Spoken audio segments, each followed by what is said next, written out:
Edward physics द्वारा प्रस्तुत nuclear physics के वीडियो लेक्चर सीरीज में आप सभी का बहुत बहुत स्वागत है। ये nuclear physics video lecture series का दूसरा वीडियो है। आज के वीडियो में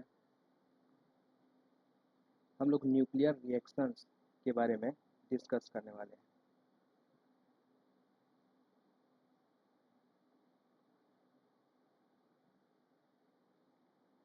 आज का हमारा टॉपिक है nuclear reactions. Set exam point of view से ये बहुत ही इम्पोर्टेंट टॉपिक है।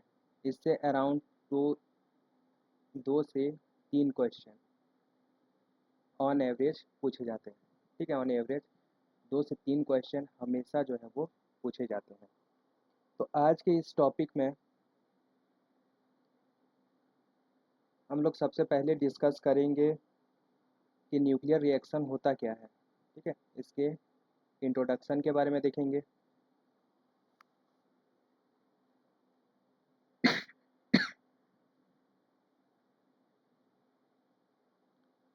सेकेंड टॉपिक हम लोग का होगा क्यू वैल्यू। ये एक बहुत ही इम्पोर्टेंट पैरामीटर होता है न्यूक्लियर रिएक्शन से रिलेटेड। ठीक है, क्यू वैल्यू क्या होता है, कैसे कैलकुलेट करते हैं, इसके बारे में देखेंगे। क्यू वैल्यू के बाद न्यूक्लियर रिएक्शंस के बारे में देखेंगे। और न्यूक्लियर रिएक्शन जो है वो दो तरह के होंगे हम लोग का। ठीक है, एक होगा जिसे हम लोग क्या बोलते हैं, डीके। ये स्पॉन्टेनियस रिएक्शंस होते हैं।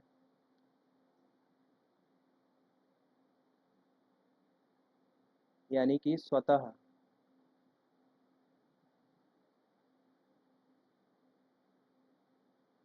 ये जो है स्वतः अभिक्रियाएं होती हैं। इनमें जो है अपने आप क्या होते हैं, पार्टिकल्स निकलते रहते हैं। इनके अंदर हम लोग हम लोग जो है मेन अल्फा डीके के बारे में देखेंगे।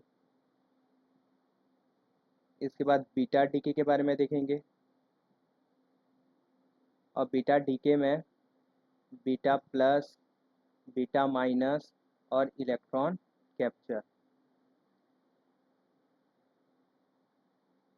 इसके बाद देखेंगे हम लोग गामा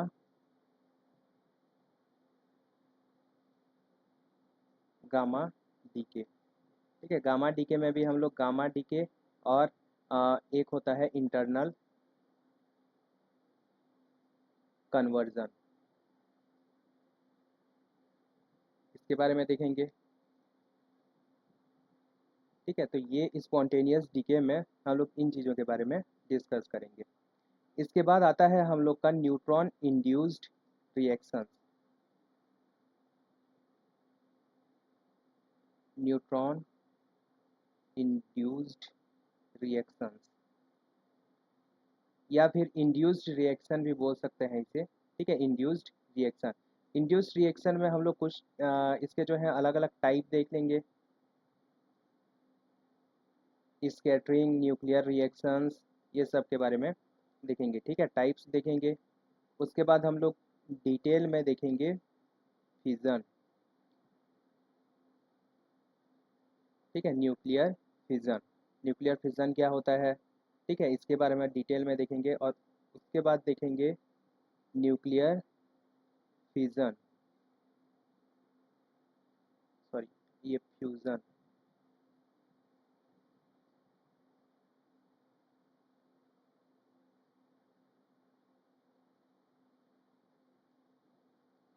ठीक है, न्यूक्लियर फिजन में हम लोग न्यूक्लियर रिएक्टर के बारे में भी देखेंगे। ठीक है, तो ये कुछ बेसिक्स रिएक्शंस होते हैं।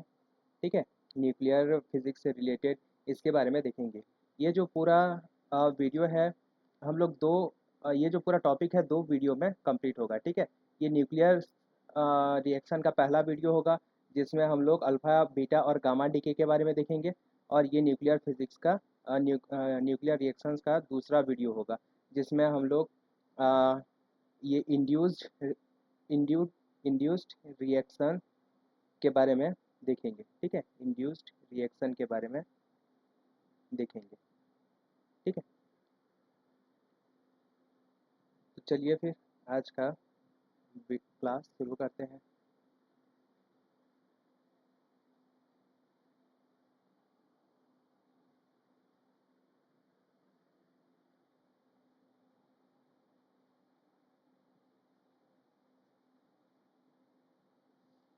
पहला पॉइंट है हम लोग का इंट्रोडक्शन।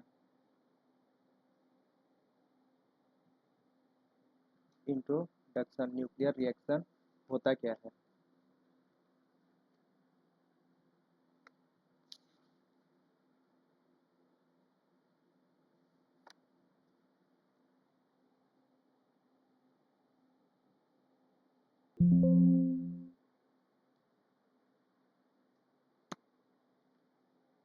न्यूक्लियर रिएक्शंस का इंट्रोडक्शन देख लेते हैं। जो न्यूक्लियर रिएक्शन होता है, ठीक है, इसमें एक हम लोग का पेरेंट न्यूक्लियस होता है, ठीक है, एक नाभिक होता है। इस नाभिक पर एक पार्टिकल को हम लोग क्या करते हैं, इंसिडेंट करवाते हैं, या एक पार्टिकल जो है इसमें इंसिडेंट होता है, ठीक है। और इसके बाद अभिक्रिया होती है, और अभिक्रिया के बाद दो उत्पाद बनते हैं, एक कैपिटल वाई और एक स्मॉल वाई।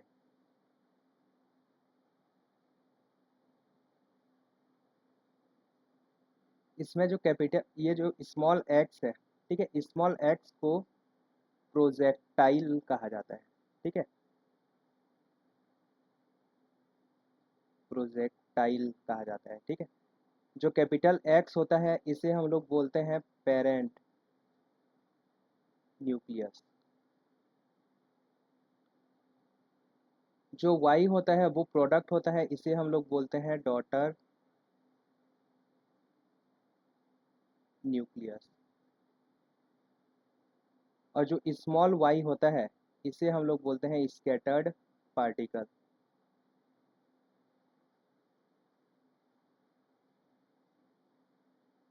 ये प्रोजेक्टाइल पार्टिकल, ठीक है। तो जो न्यूक्लियर रिएक्शन होता है, न्यूक्लियर रिएक्शन में क्या होता है, एक जो है हम लोग का पार्टिकल एक्स जो है वो एक डॉटर न्यूक्लियस, जो कि हमेशा क्या होगा, रेस्ट में होगा, ठीक है। एक चीज़ याद रखेंगे कि इसकी जो काइनेटिक एनर्जी होगी वो क्या होगी, ज़ीरो होगी। एक्स की काइनेटिक एनर्जी हमेशा क्या होती है, ज़ीरो होती है। और ये जो है रेस्ट में रहेगा, इस पर आके एक्स एक पार्टिकल है जिसकी कोई गतिज ऊर्जा होगी, ठीक है, ये आके एक्स पर इंसिडेंट होगा, और उसके बाद जो है हमें रिएक्शन होगा, अभिक्रिया होगी, और अभिक्रिया के उत्पाद के रूप में वाई और स्मॉल वाई मिलेंगे। ये एक पार्टिकल होता है, एक छोटा पार्टिकल होता है, और ये एक नाभिक होता है, ठीक है, एक न्यूक्लियस होता है, ठीक है। इसे हम लोग बोलते हैं डॉटर न्यूक्लियस, एक्स को हम लोग बोलेंगे पेरेंट न्यूक्लियस। एक्स जो है हम लोग का प्रोजेक्टाइल हो जाएगा, और वाई इसे हम लोग बोलेंगे स्कैटर्ड पार्टिकल। इन्हीं पार्टिकल्स के अकॉर्डिंग जो है न्यूक्लियर रिएक्शन को अलग अलग टाइप में डिवाइड किया जाता है, ठीक है।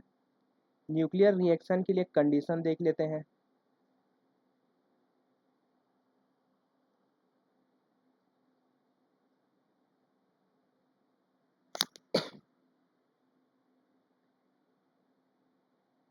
पहला कंडीशन, अगर lambda X is greater than 2r(x), तो इस रिएक्शन को हम लोग बोलेंगे scattering, Rutherford scattering, Rutherford scattering.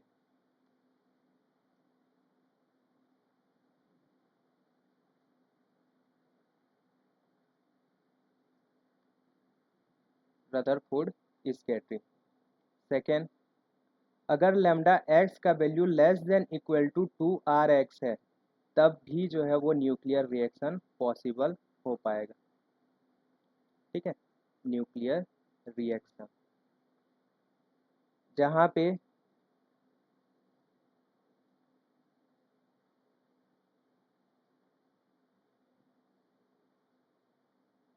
Nuclear reaction possible हो पाएगा, जहाँ पे लैम्डा एक्स क्या है, प्रोजेक्टाइल एक्स से संबंधित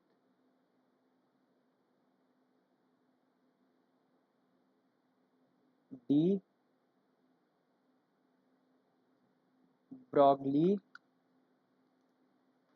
वेवलेंथ है, ठीक है। डी ब्रॉगली वेवलेंथ के बारे में हम लोग क्वांटम मैकेनिक्स में पढ़े हैं। तो लैम्डा एक्स क्या है, अब प्रोजेक्टाइल आर से रिलेटेड डी ब्रॉगली वेवलेंथ है, जबकि आर एक्स का वैल्यू क्या है, आर एक्स जो है वो रेडियस है,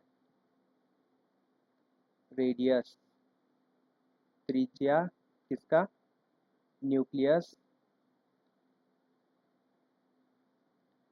एक्स का, ठीक है, न्यूक्लियस कैपिटल एक्स का क्या है, त्रिज्या है।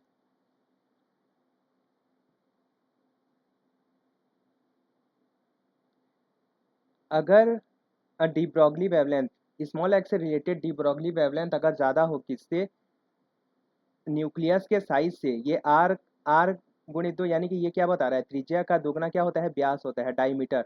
तो ये जो है जो न्यूक्लियस है उसका डायमीटर बता रहा है, ठीक है।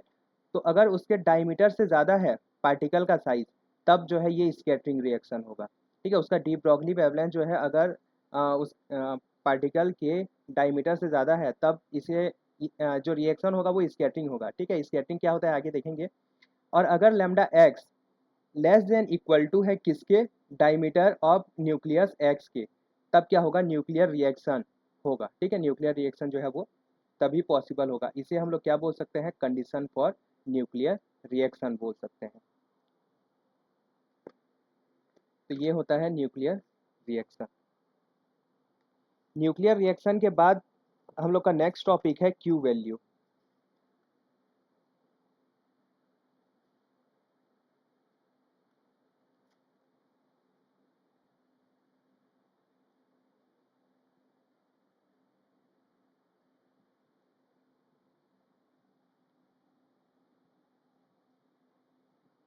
हमारा नेक्स्ट टॉपिक है, और ये बहुत ही इम्पोर्टेंट पैरामीटर होता है न्यूक्लियर रिएक्शन के लिए, इसे हम लोग बोलते हैं क्यू वैल्यू। ये जनरली क्या होता है, ये एनर्जी होता है, ठीक है। न्यूक्लियर रिएक्शन में जो एनर्जी,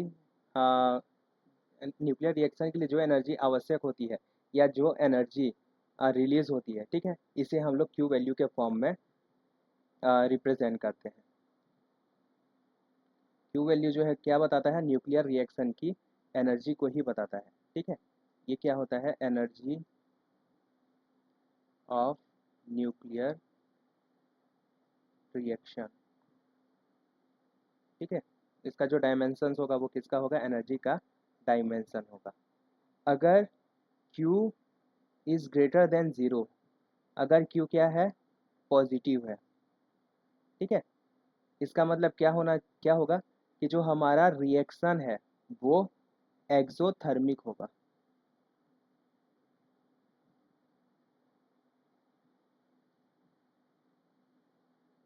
या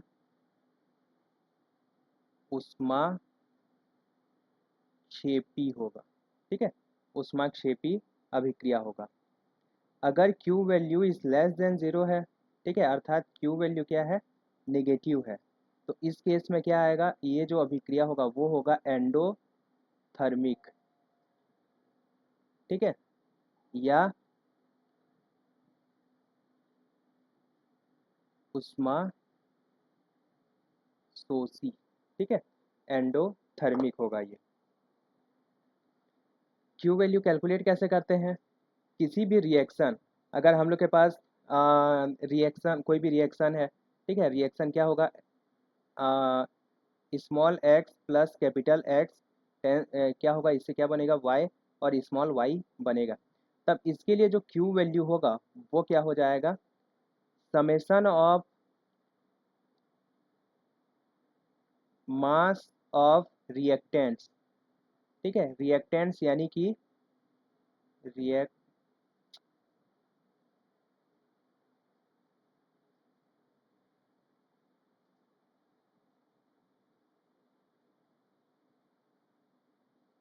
reactants minus summation of mass of product, ठीक है। अभिकारकों अभिकारकों के द्रव्यमानों का योग माइनस उत्पाद उत्पाद के द्रव्यमानों का योग, ये क्या हो जाएगा, ये हम लोग का अभिकारक या रिएक्टेंट्स हो जाएंगे, ठीक है। और ये क्या हो जाएगा, हम लोग का उत्पाद हो जाएगा। तो इनके मासों के योग का जो डिफरेंस होगा, ठीक है, यही क्या होगा, क्यू वैल्यू होगा। जैसे इस केस में क्या आ जाएगा, इस केस में जो क्यू वैल्यू है वो M of X plus M of small X minus M of capital Y minus M of small Y, ये हम लोग का क्या हो जाएगा, काइनेटिक एनर्जी हो जाएगा, सॉरी क्यू वैल्यू हो जाएगा। ठीक है, क्यू वैल्यू ये एक फॉर्मूला हो गया। ठीक है, ये जो है वो फर्स्ट फॉर्मूला। इसके बाद इसका सेकेंड फॉर्मूला देखो, अगर काइनेटिक एनर्जी भी दिया हुआ हो तब भी इसे क्यू वैल्यू कैलकुलेट कर सकते हैं। क्यू वैल्यू क्या होगा, काइनेटिक एनर्जी ऑफ प्रोडक्ट, ठीक है, minus kinetic energy of reactants.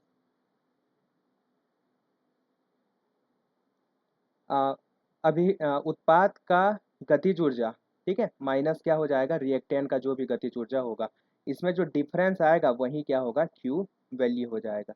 इसका और एक फॉर्मूला भी होता है,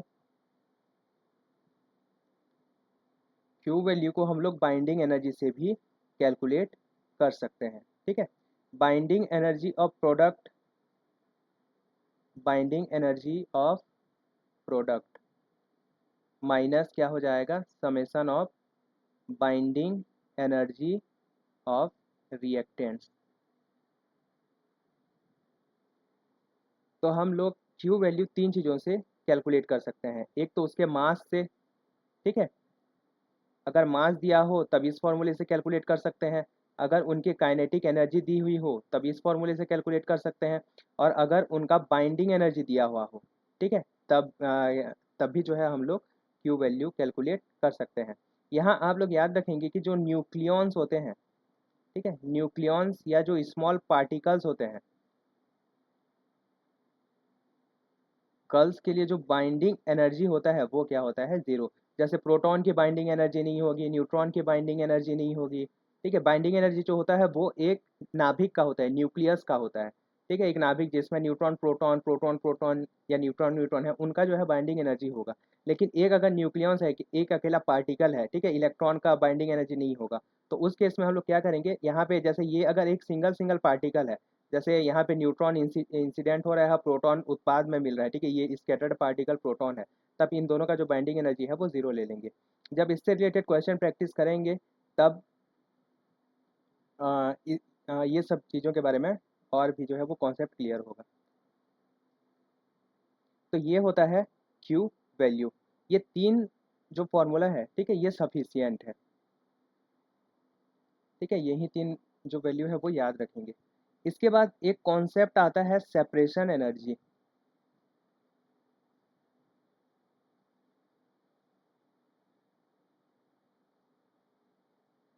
separation energy ES। Separation energy Q value का उल्टा होता है। ठीक है, क्यू वैल्यू का अपोजिट होता है।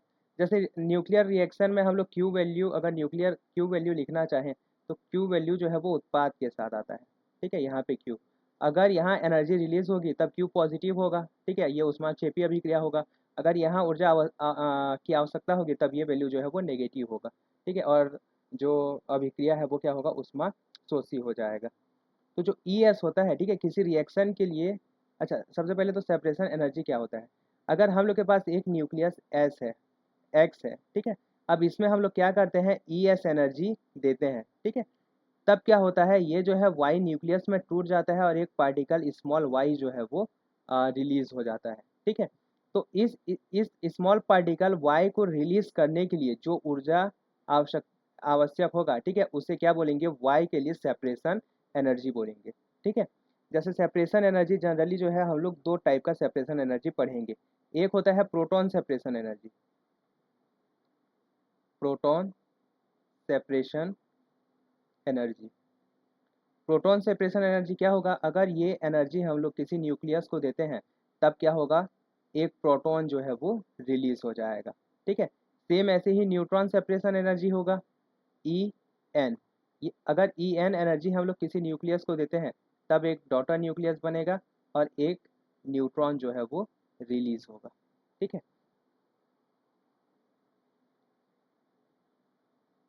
अब ES जो है वो कैलकुलेट कैसे करें।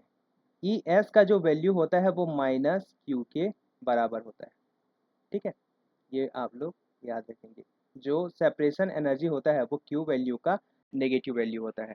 क्यू वैल्यू क्या होगा, यहाँ पे ये सेपरेशन एनर्जी को छोड़ के ये जो न्यूक्लियर रिएक्शन है, ठीक है, ये जो न्यूक्लियर रिएक्शन है, इस न्यूक्लियर रिएक्शन के लिए हम लोग क्यू वैल्यू कैलकुलेट कर लेंगे। ठीक है, और क्यू वैल्यू कैलकुलेट करने के बाद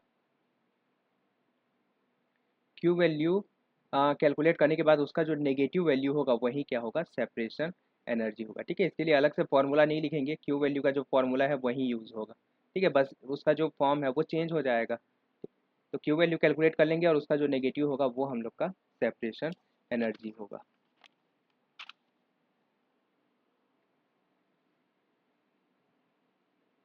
इसके बाद एक और कॉन्सेप्ट आता है हम लोग का थ्रेशोल्ड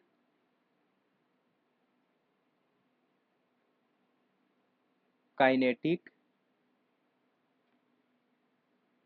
एनर्जी।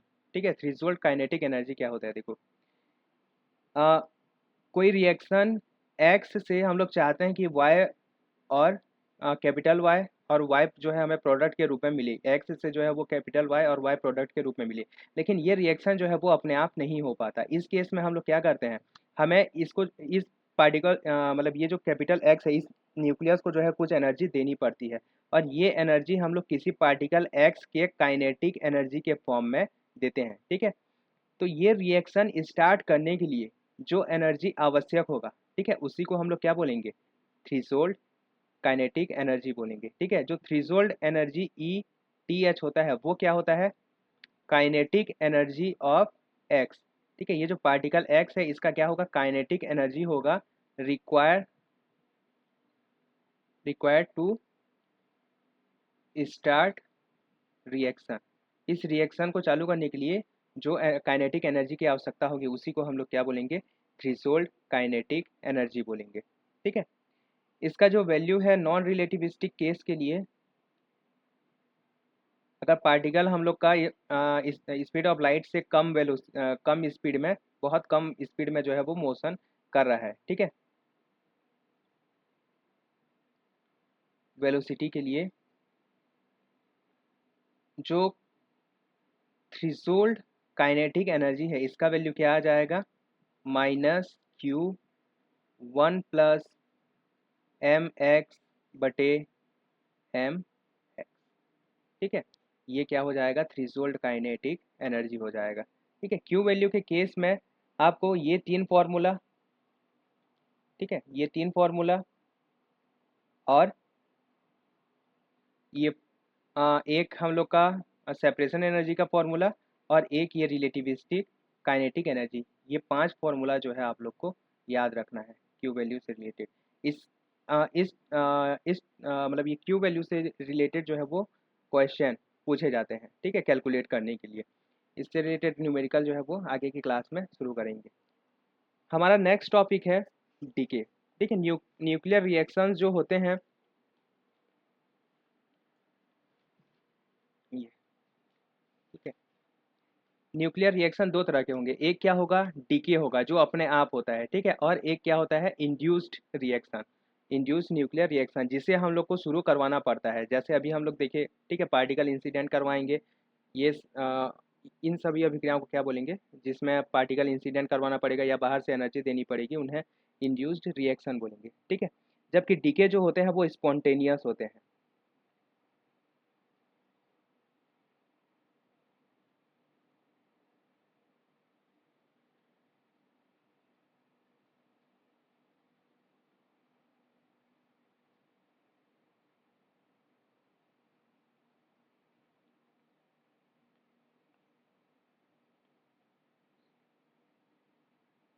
ये जो है डीके रिएक्शन, इसमें देखो मेन हम लोग तीन तरह के डीके के बारे में पढ़ते हैं। एक होता है अल्फा डीके, ठीक है, एक होता है हम लोग का बीटा डीके, या ये जो रिएक्शन है वो बीटा माइनस डीके, ठीक है, एक होता है हम लोग का गामा डीके, और एक होता है पॉजिट्रॉन, ये पॉजिट्रॉन इमिशन इसको हम लोग बोलते हैं बीटा प्लस डीके, और एक होता है हम लोग का इलेक्ट्रॉन कैप्चर। ठीक है, ये भी बीटा डीके में ही काउंट किया जाता है, ठीक है। बीटा डीके में तीन चीज़ों के बारे में हम लोग पढ़ेंगे। बीटा डीके में एक तो बीटा माइनस डीके होता है जो कि इलेक्ट्रॉन इमिशन होता है, और एक होता है हम लोग का इलेक्ट्रॉन कैप्चर, और एक होता है पॉजिट्रॉन इमिशन, ठीक है। ये तीन जो है, इन तीनों को मिला के बीटा डीके कहा जाता है।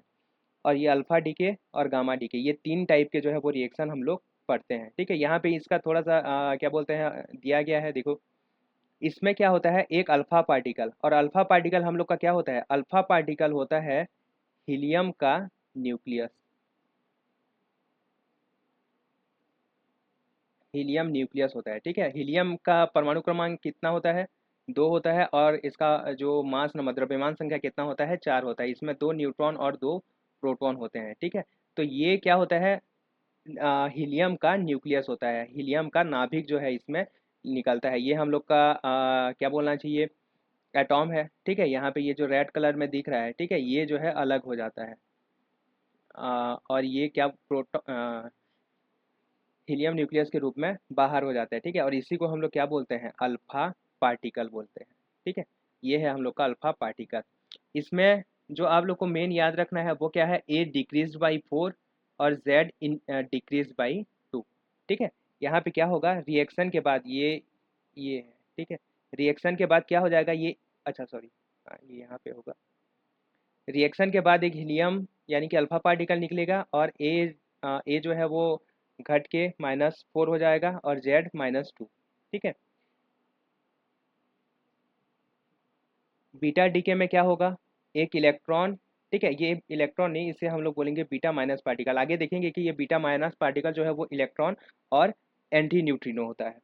और इसमें क्या होगा, परमाणु क्रमांक बढ़ जाएगा, ठीक है, जबकि मास नंबर जो है वो सेम रहेगा। यहाँ पे देखो, ए जो है वो क्या रहेगा, अनचेंज्ड रहेगा, और जेड जो है वो increase by 1।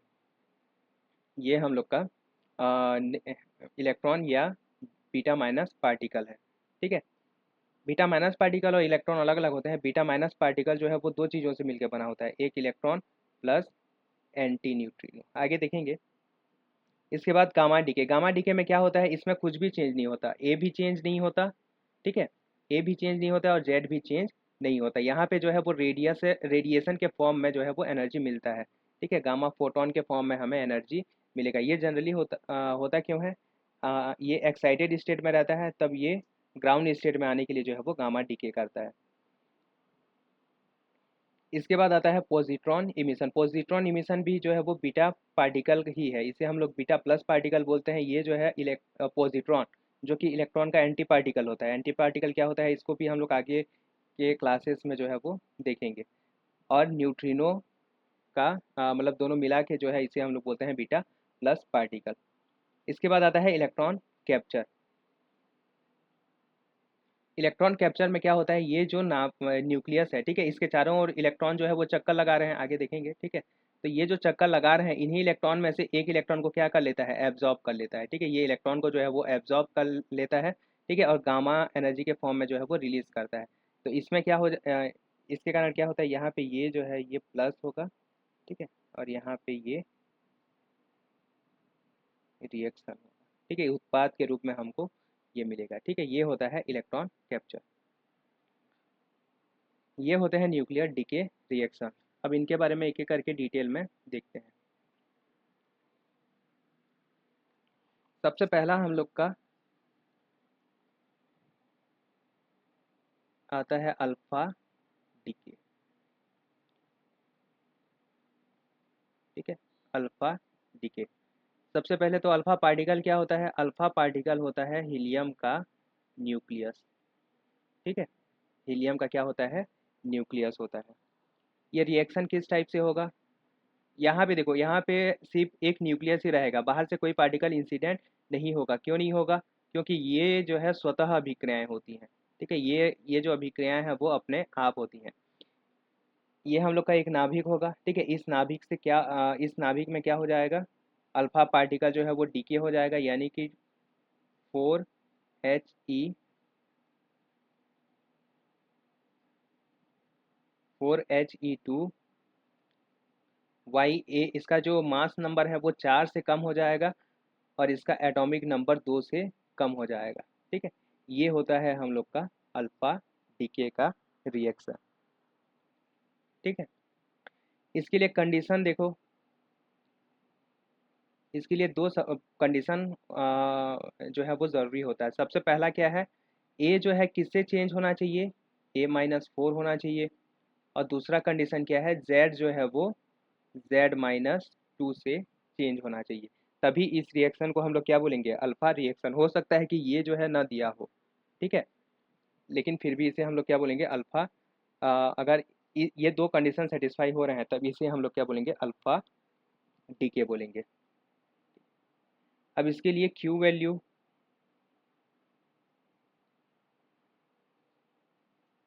Q value alpha decay के लिए जो क्यू वैल्यू होता है, अगर काइनेटिक एनर्जी के टर्म में देखें तो के Y plus kinetic energy of alpha होता है। ठीक है, क्या बोल अल्फा पार्टिकल, ये डॉटर न्यूक्लियस वाई का काइनेट, क्योंकि ये जो पार्टिकल है वो रेस्ट में रहेगा। ठीक है, हम हमेशा ये पार्टिकल जो है, जो न्यूक्लियस है, जो पेरेंट न्यूक्लियस है, ये हमेशा रेस्ट में रहेगा, इसका काइनेटिक एनर्जी जीरो रहेगा। यहाँ पे काइनेटिक एनर्जी ऑफ रिएक्टेंट तब आता है जब यहाँ कोई पार्टिकल इंसिडेंट कराते हैं, लेकिन इस केस में हमें कोई पार्टिकल इंसिडेंट करवाने की आवश्यकता नहीं है, इसीलिए यहाँ पे क्या होगा, kinetic energy of daughter nucleus और kinetic energy of alpha particle. ठीक है,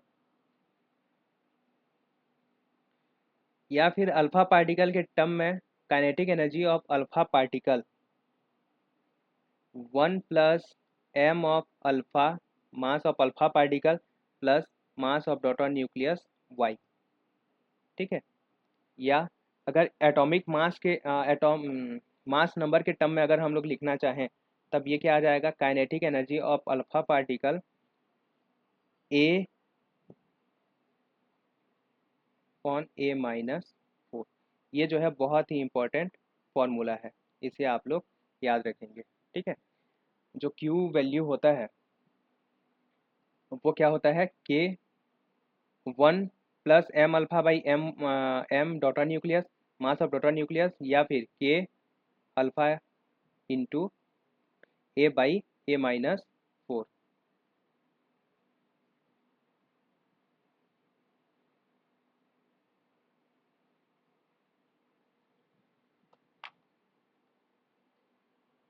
ये होता है क्यू वैल्यू।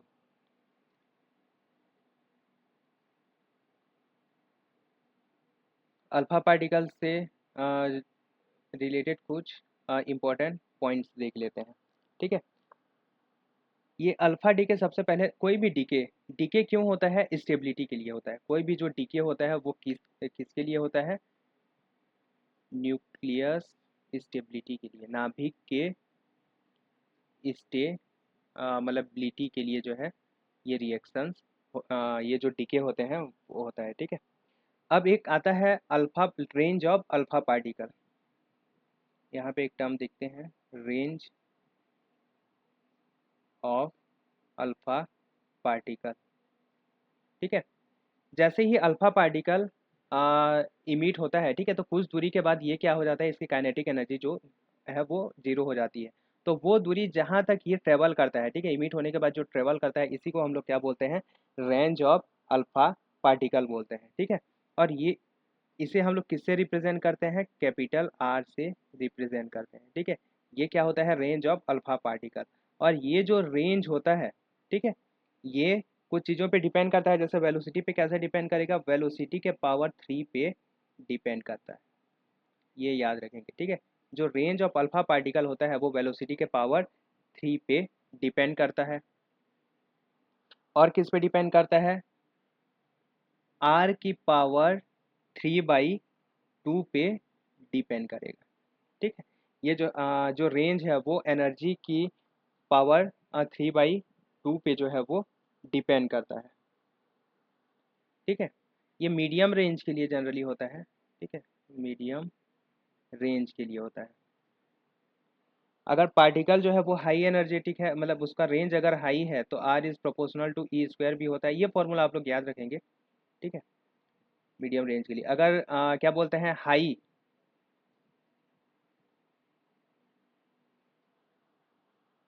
हाई रेंज के लिए जो है वो इसके स्क्वायर के समानुपाती हो जाता है। ठीक है, और लो रेंज के लिए ये आर की पावर ई की पावर 3/2 के जो है वो समानुपाती हो जाता है लो रेंज के लिए। ठीक है, बाकी ये फॉर्मूला जो है आप लोग याद रखेंगे। अगर कुछ नहीं बोला है तो आप इस फॉर्मूले का यूज़ करेंगे, आर इज़ प्रोपोर्शनल टू ई की पावर 3/2। डीके कांस्टेंट के बारे में हम लोग आगे के क्लास में देखेंगे, लेकिन डीके कांस्टेंट और रेंज में भी एक क्या होता है, डीके कांस्टेंट लैम्डा और range of alpha particle R में जो है एक रिलेशन होता है। ठीक है, जिसे हम लोग गीगर नॉटल लॉ भी बोलते हैं।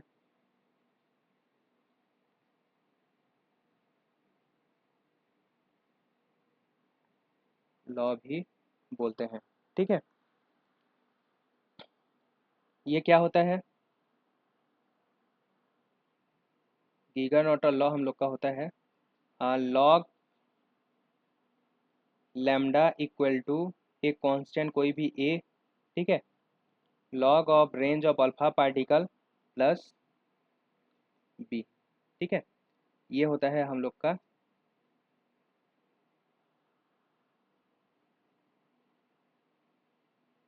Geiger नॉटल law. ठीक है, log lambda equal to A log R plus B, जहाँ पे ए और बी क्या है, कांस्टेंट है। ठीक है, ए और बी जो है वो कांस्टेंट है।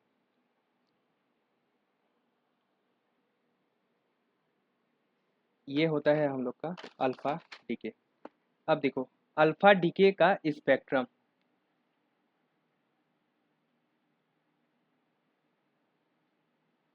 स्पेक्ट्रम ऑफ अल्फा डीके, जो अल्फा डीके होता है इसका स्पेक्ट्रम क्या होता है, डिस्क्रीट होता है।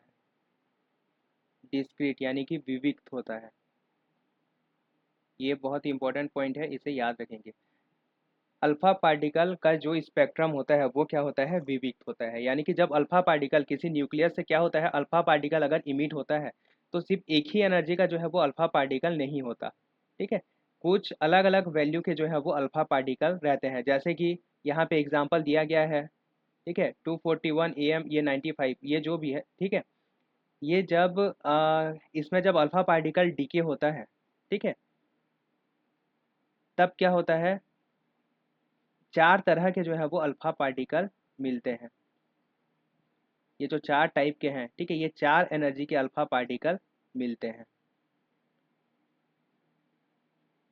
एक का एनर्जी कितना होता है, 5.389 मेगा इलेक्ट्रॉन वोल्ट, एक का होता है 5.443 मेगा इलेक्ट्रॉन वोल्ट, और एक का होता है 5.486 मेगा इलेक्ट्रॉन वोल्ट, और 5.545 मेगा इलेक्ट्रॉन वोल्ट। ये जो चार अलग अलग प्रकार के अल्फा पार्टिकल मिलते हैं, और ये एग्जैक्ट इसी वैल्यू के ही मिलते हैं। ठीक है, ऐसा नहीं है कि ये वैल्यू कॉन्टिन्यूअस होता है। ये जो है डिस्क्रीट, एक तो इस वैल्यू का पार्टिकल मिलेगा, इस वैल्यू का, इस वैल्यू का, इस वैल्यू का, यानी चार तरह के जो है वो पार्टिकल मिलेंगे। यानी कि ये क्या होता है, डिस्क्रीट होता है। ठीक है, अगर इसका हम लोग ग्राफ खींचें, एनर्जी के लिए ग्राफ खींचें, तब ये इस टाइप से यहाँ पे एक पीक आ जाएगा, फिर यहाँ पे एक पीक आ जाएगा। ठीक है, यहाँ पे एक पीक आ जाएगा, फिर यहाँ पे। ठीक है, ये जो पार्टिकल है इसकी प्रोबेबिलिटी सबसे ज़्यादा होता है, ये जो है 86%। इस एनर्जी के जो पार्टिकल हैं वो 86% होते हैं, और बाकी का जो है वो कम रहता है। ठीक है, ये बाकी जो है ये कम, बाकी का जो बाकी एनर्जी के जो पार्टिकल्स हैं वो कम है, और इस एनर्जी का जो पार्टिकल है वो क्या रहेगा, ज़्यादा रहेगा। ठीक है, तब ये होता है स्पेक्ट्रम ऑफ अल्फा पार्टिकल, जो कि क्या होता है, विविक्त होता है। इससे हमें क्या इन्फॉर्मेशन मिलता है, सबसे इम्पोर्टेंट ये स्पेक्ट्रम के बारे, स्पेक्ट्रम से जो हमें जानकारी मिलता है वो ये है कि जो न्यूक्लियस के एनर्जी लेवल्स होते हैं वो क्या होते हैं, डिस्क्रीट होते हैं। ठीक है, एनर्जी लेवल्स जो है वो कॉन्टिन्यूअस नहीं होते। ये क्या है, ये डॉटर न्यूक्लियस का एनर्जी लेवल है। ठीक है, ये क्या है, डॉटर न्यूक्लियस का जो है वो एनर्जी लेवल है, और ये क्या है, पेरेंट न्यूक्लियस का एनर्जी लेवल है। तो इससे हमें क्या पता चलता है कि जो डॉटर न्यूक्लियस की जो ऊर्जा अवस्थाएं होती हैं वो क्या होती हैं, डिस्क्रीट होती हैं। यहाँ अलग अलग ट्रांजिशन होता है, एक यहाँ पे इस एनर्जी लेवल में ट्रांजिशन होता है तब ये एनर्जी मिलता है, इस एनर्जी लेवल में ट्रांजिशन होता है तब ये एनर्जी मिलता है, इस एनर्जी लेवल में ट्रांजिशन होता है तब ये एनर्जी मिलता है। ठीक है, और इस एनर्जी लेवल में ट्रांजिशन होगा तब ये वाला एनर्जी मिलेगा हम लोग को। तो अलग अलग एनर्जी मिलता है, इससे ये प्रूफ होता है कि जो डॉटर न्यूक्लियस होता है उसकी ऊर्जा अवस्थाएं क्या होती हैं, विविक्त होती हैं या डिस्क्रीट होती हैं। ठीक है, ये होता है हम लोग का स्पेक्ट्रम ऑफ अल्फा पार्टिकल। इसके बारे में इतना ही इम्पोर्टेंट है। इसके बाद एक आता है लॉन्ग रेंज अल्फा पार्टिकल्स। जो लॉन्ग रेंज अल्फा पार्टिकल्स होते हैं, ठीक है, उनके लिए स्पेक्ट्रम हमें इस टाइप से मिलता है। ये एक क्या बोलते हैं, पेरेंट न्यूक्लियस के लिए ये एक क्या बोलते हैं, मीडिएट होता है, ठीक है, इंटरमीडिएट प्रोडक्ट होता है। और उसके बाद ये हमें यहाँ पे जो है यहाँ के लिए ट्रांजिशन देखने को मिलता है। अब यहाँ पे देखो, जो डॉटर न्यूक्लियस होता है उसका एक ही ग्राउंड स्टेट है, लेकिन यहाँ जो है वो अलग अलग जो है एनर्जी स्टेट से जो है वो ट्रांजिशन हो रहा है। तो यहाँ पे भी हम लोग को जो स्पेक्ट्रम मिलेगा वो क्या मिलेगा, डिस्क्रीट ही मिलेगा, ठीक है। लेकिन यहाँ पे हमें क्या पता चलेगा, यहाँ पे हमें जो पेरेंट न्यूक्लियस है,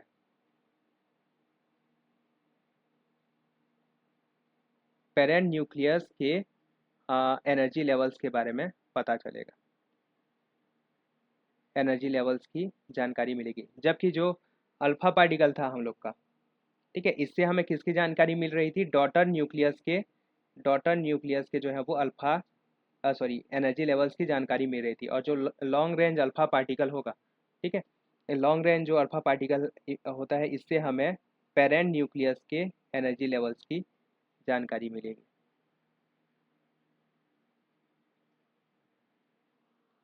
पेरेंट न्यूक्लियस के एनर्जी लेवल्स की जो है वो जानकारी मिलेगी, ठीक है। तो ये होता है हम लोग का अल्फा पार्टिकल का स्पेक्ट्रम। इसके बाद अच्छा, इसे हम लोग बोलते हैं fine structure of alpha particle भी बोलते हैं, ठीक है। इसे क्या बोलते हैं, फाइन स्ट्रक्चर। ये वर्ड बहुत सुने होंगे आप, फिजिक्स के स्टूडेंट हैं। तो ये क्या होता है हम लोग का फाइन,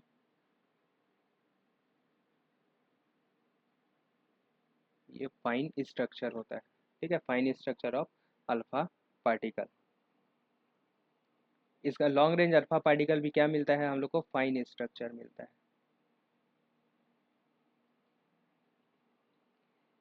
इसके बाद जो लास्ट टॉपिक है अल्फा पार्टिकल में, वो है अल्फा डीके का जो है वो सिलेक्शन रूल।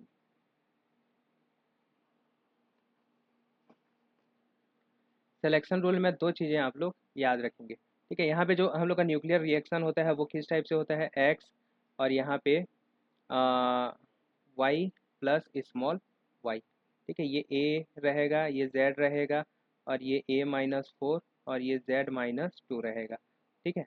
और ये वाई, वाई की जगह यहाँ पे क्या होगा, फोर टू। अगर हम लोग स्पिन पैरिटी देखें, ठीक है, मान लेते हैं कि इसका जो स्पिन है वो इनिशियल जे आई,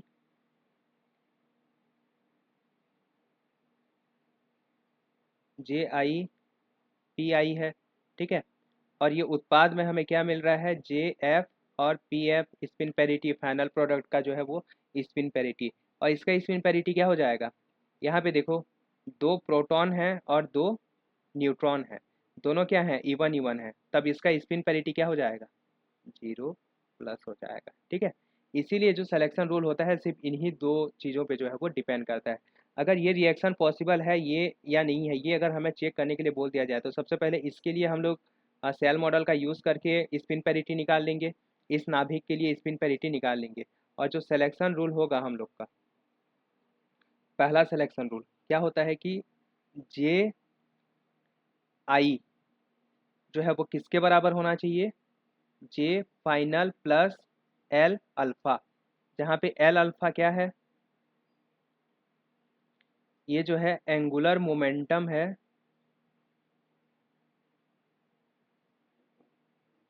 किसका, अल्फा पार्टिकल का। अल्फा पार्टिकल का स्पिन पैरिटी नहीं रहेगा, स्पिन नहीं रहेगा, लेकिन इसका क्या रहेगा, एंगुलर मोमेंटम रहेगा, ठीक है। तो ये एल अल्फा क्या है, एंगुलर मोमेंटम है।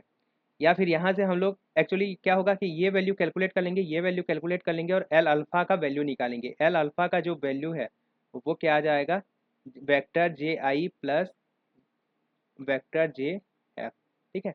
ये इधर जाएगा तो माइनस होगा, लेकिन यहाँ पे प्लस माइनस हम लोग जो है वो, क्योंकि ये वेक्टर वेक्टर यहाँ पे सम है, ठीक है। तो यहाँ पे जो है वो दोनों चीज़ें लेंगे, तो एल अल्फ़ा का जो वेक्टर वैल्यू है वो ये आ जाएगा, ठीक है।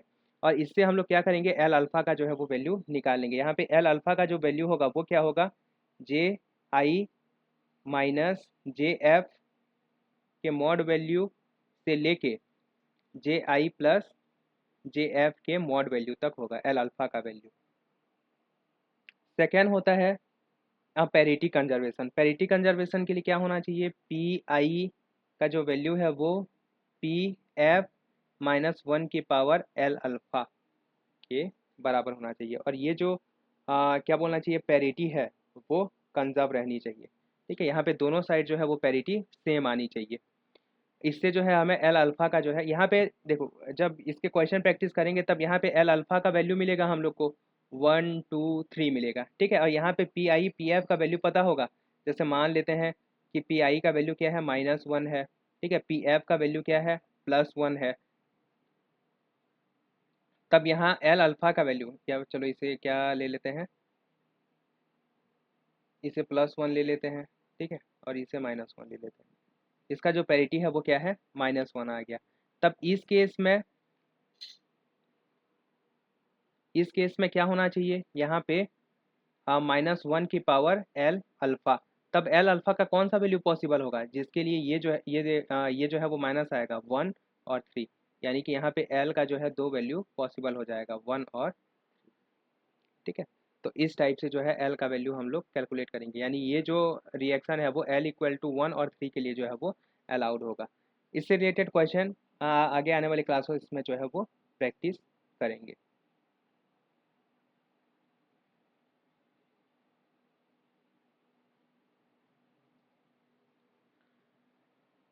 इसके बाद हमारा नेक्स्ट टॉपिक है बीटा डीके।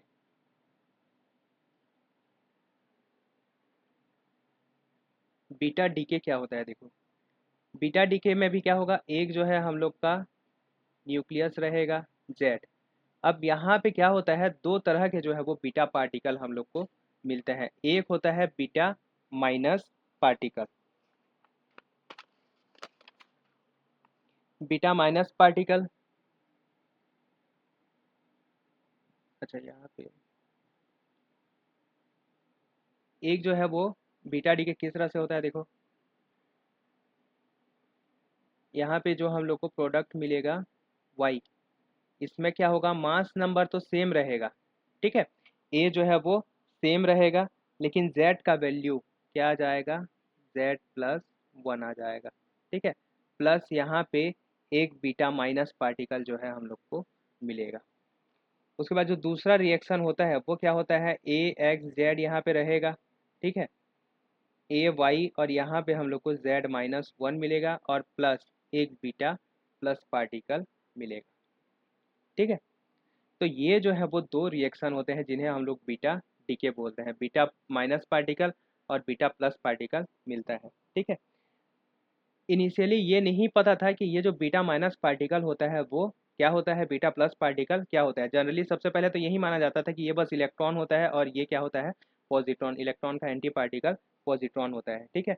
लेकिन बाद में पाया गया कि ये देखो, ये जो है बीटा क्या है, ये बीटा माइनस डीके के लिए जो है वो एनर्जी स्पेक्ट्रम है। इसका जो एनर्जी स्पेक्ट्रम है वो कॉन्टिन्यूअस होता है। इसमें देखेंगे तब इसमें क्या होता है, देखो इलेक्ट्रॉन जब इमिट होता है तब इसकी एनर्जी इतनी ही रहती है, जबकि इसकी एनर्जी कितनी होनी चाहिए, इतनी होनी चाहिए, ठीक है। एनर्जी जो है वो एनर्जी का वैल्यू यहाँ तक होना चाहिए।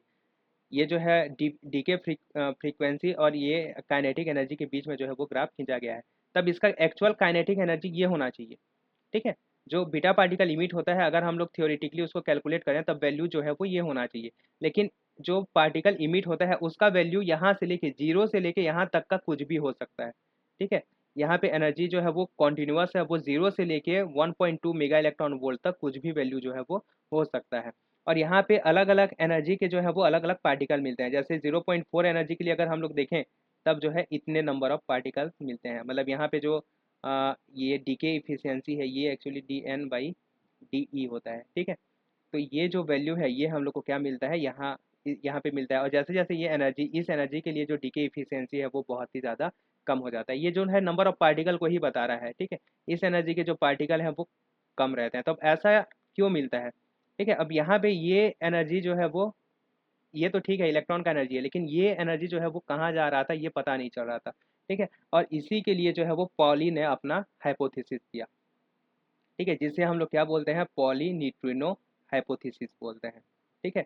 इन्होंने क्या कहा कि जो बीटा माइनस पार्टिकल होता है, ठीक है, जो बीटा माइनस पार्टिकल होता है वो एक पार्टिकल नहीं होता, बल्कि ये जो है दो पार्टिकल होते हैं। इनमें क्या होता है, एक इलेक्ट्रॉन होता है और एक क्या होता है, एंटी न्यूट्रिनो होता है, ठीक है। और इसी को हम लोग क्या बोलते थे, बीटा माइनस पार्टिकल बोलते थे। यानी जो बीटा डीके में जो इमिशन होता है वो दो पार्टिकल इमिट होते हैं, एक होता है इलेक्ट्रॉन और दूसरा होता है एंटी न्यूट्रिनो, ठीक है। और जो बीटा प्लस डीके होता है इसमें एक इमिट होता है पॉजिट्रॉन और एक इमिट होता है न्यूट्रिनो, ठीक है। तो ये दो पार्टिकल से मिलकर जो है वो बीटा प्लस पार्टिकल बनता है, ठीक है। जनरली जो है वो ई प्लस को ही बीटा प्लस पार्टिकल और ई माइनस यानी कि इलेक्ट्रॉन को ही जो है बीटा माइनस पार्टिकल कहा जाता है, ठीक है। अब यहाँ पे ये न्यूट्रिनो, ये न्यूट्रिनो के एग्जिस्टेंस के लिए जो है वो क्या बोलना चाहिए, पॉली ने जो है वो कुछ हाइपोथेसिस दिए कि क्या क्या इसमें गुण होना चाहिए, ठीक है। सबसे पहला कंजर्वेशन ऑफ एनर्जी, पहला कंजर्वेशन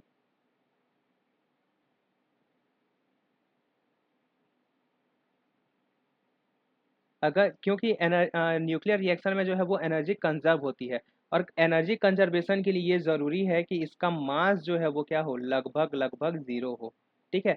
इसीलिए यहाँ पे जो पार्टिकल न्यूट्रिनो मिला है इसका मास लगभग लगभग क्या होता है, ज़ीरो होता है, ठीक है। ये क्या बोलना चाहिए, पॉली का जो है वो पहला हाइपोथेसिस था कि इसका जो मास होगा वो क्या होगा, ज़ीरो होगा। Conservation of angular momentum,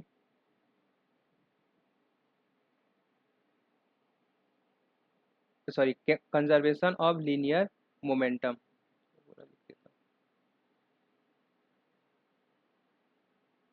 linear momentum, conservation of linear momentum, या फिर क्या बोले इसे, कंजर्वेशन ऑफ एनर्जी भी बोल सकते हैं, कंजर्वेशन ऑफ एनर्जी, ठीक है। ये कंजर्वेशन ऑफ एनर्जी ही लिखना ज़्यादा सही है, कंजर्वेशन ऑफ, अच्छा कंजर्वेशन ऑफ एनर्जी लिख चुके हैं क्या, कंजर्वेशन ऑफ, हाँ, angular momentum, conservation of angular momentum, conservation of angular momentum से हमें क्या मिलता है, कंजर्वेशन ऑफ एंगुलर मोमेंटम के अकॉर्डिंग इसका जो है कुछ मोमेंटम होना चाहिए, एंगुलर मोमेंटम नहीं है, linear momentum। Conservation of linear momentum के अकॉर्डिंग इसका जो है कुछ लीनियर मोमेंटम होना चाहिए, ठीक है। इसका जो मोमेंटम है वो not not equal to zero, और ऐसा क्यों, क्योंकि इसकी कुछ काइनेटिक एनर्जी होती है, ठीक है। यहाँ पे जो पार्टिकल का जो एनर्जी मिलता है, ठीक है, यहाँ पे जो काइनेटिक एनर्जी होती है वो दो चीज़ों से मिलकर बनी हुई होती है, एक होता है इलेक्ट्रॉन की काइनेटिक एनर्जी और एक होता है एंटी न्यूट्रिनो की काइनेटिक एनर्जी, बीटा माइनस के केस में, ठीक है। बीटा प्लस के केस में ये पॉजिट्रॉन की काइनेटिक एनर्जी और ये न्यूट्रिनो की काइनेटिक एनर्जी हो जाएगा, ठीक है। तब यहाँ पे जो है इसका एंगुलर मोमेंटम जो है वो ज़ीरो नहीं होना चाहिए, इसीलिए इसकी जो है कुछ काइनेटिक एनर्जी होनी चाहिए, यानी कि ये जो है वो गति करना चाहिए। और उसके बाद तीसरा पॉइंट आता है conservation of angular momentum, of angular momentum, conservation of angular momentum से हमें पता चलता है कि इसका जो स्पिन है वो क्या होना चाहिए, हाफ होना चाहिए,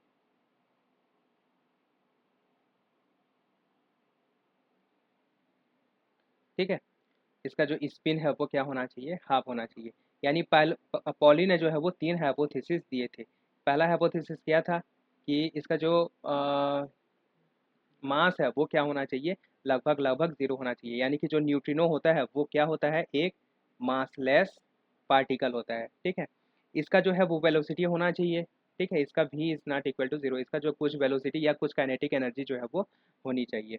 और उसके बाद एंगुलर मोमेंटम के कंजर्वेशन से उन्होंने ये कहा था कि इसका जो है स्पिन वो हाफ होना चाहिए एंगुलर मोमेंटम के कंजर्वेशन के लिए, ठीक है।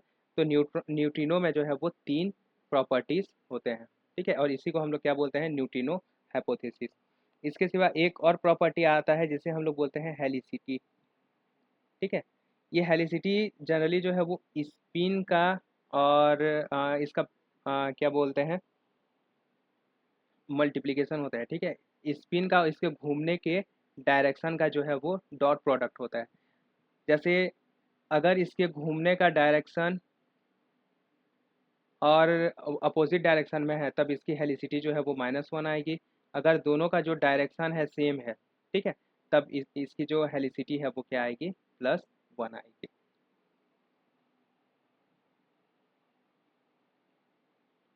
इसके बाद देखते हैं बीटा माइनस डीके।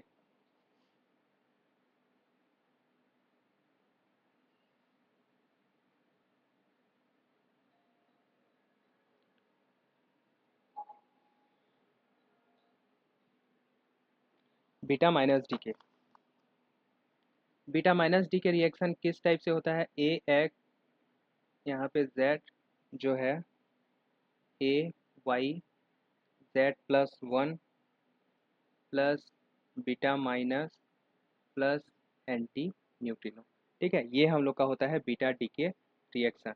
इसके लिए कंडीशन क्या क्या है, इसमें जो है वो 2 कंडीशन फुलफिल होना चाहिए। सबसे पहला ए तो अनचेंज रहना चाहिए, ठीक है, ए नहीं बदलना चाहिए। और सेकेंड है जेड जो है वो क्या होना चाहिए, जेड +1 होना चाहिए, ठीक है। ये होता है इसके लिए 2 कंडीशन। और एक भी लिख लो कि एम ऑफ मास कंजर्वेशन के लिए जो है वो M of X is greater than M of Y होना चाहिए, ठीक है। ये कुछ कंडीशंस हो गए। इसके लिए क्यू वैल्यू जो बीटा डीके होता है, अच्छा यहाँ पे एक चीज़ और देख लेते हैं। बीटा डीके का जो है वो न्यूक्लियन फॉर्म,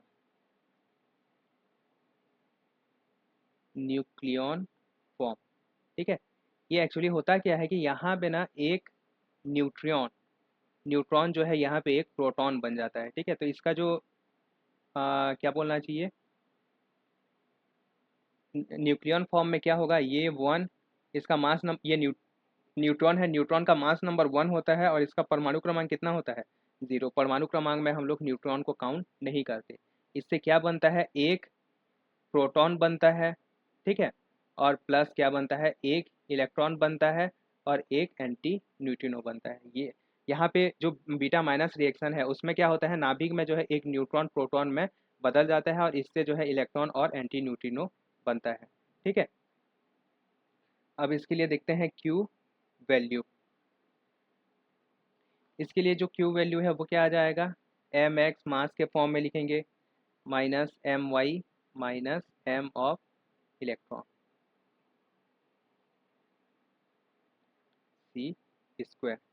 और अगर एटॉमिक मास के टर्म में लिखें तो एम ऑफ एक्स, ये न्यूक्लियर मास के फॉर्म में है, M of X minus M of capital Y, इसको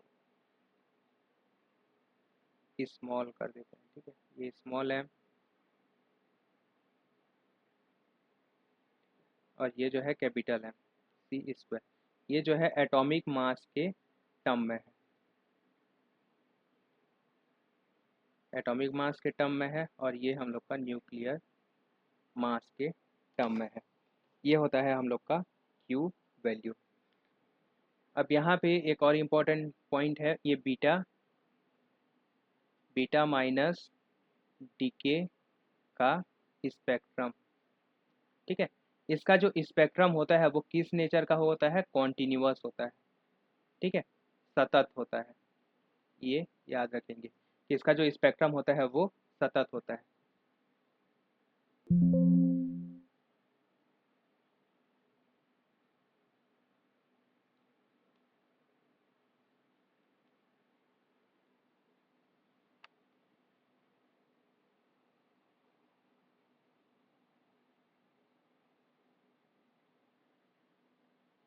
इसका स्पेक्ट्रम कैसा होता है, कॉन्टिन्यूअस होता है। अब यहाँ पे जो है एनर्जी के 2 पार्ट होते हैं, जिसमें से आधा एनर्जी जो है वो, कुछ एनर्जी जो है वो इलेक्ट्रॉन के पास रहता है और कुछ एनर्जी जो है वो एंटी न्यूट्रिनो के पास रहता है। ठीक है, ये होता है बीटा माइनस डीके का स्पेक्ट्रम। ये होता है बीटा प्लस डीके।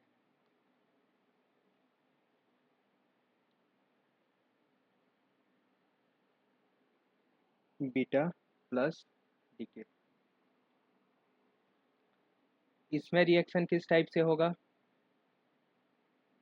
ए एक्स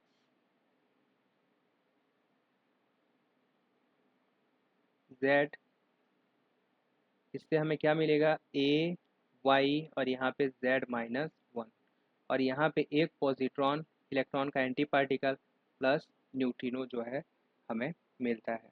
ठीक है,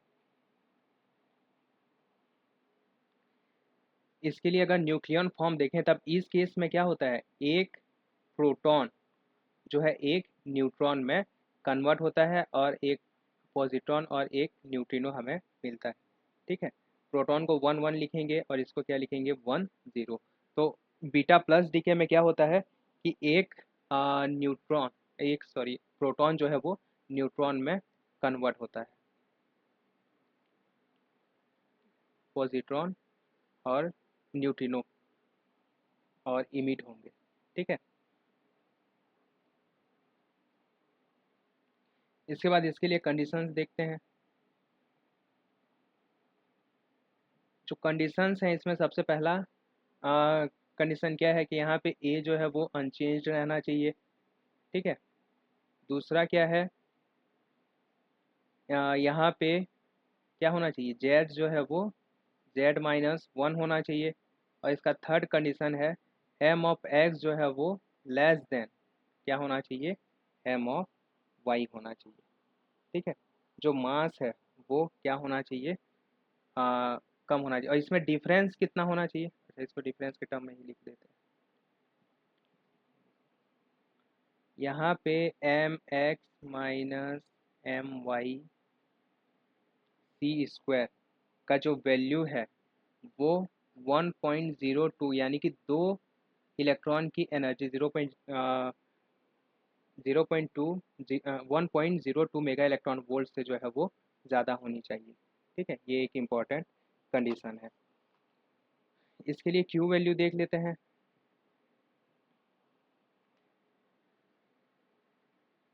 M X plus M capital X minus am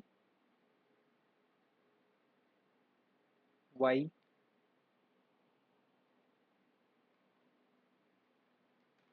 sorry यहाँ पे ये क्या हो जाएगा? M of capital X minus M of capital Y minus M E into C square हो जाएगा। ठीक है, न्यूक्लियर मास के टर्म में, अगर एटॉमिक मास के टर्म में लिखें तो capital M X minus capital M Y minus 2 m e। ठीक है, ये आएगा यहाँ पे। यहाँ पे ये याद रखेंगे कि ये जो है 2 m e आएगा यहाँ पे। ऐसा क्यों होता है? क्या? क्योंकि यहाँ पे जो है एक क्या बोलना चाहिए? पॉजिट्रॉन जो है वो आ रहा है। ठीक है, जिसे हम लोग क्या मानेंगे? इलेक्ट्रॉन का उल्टा उल्टा मानेंगे। ठीक है, तो यहाँ पे जो है ये 2 m e आएगा।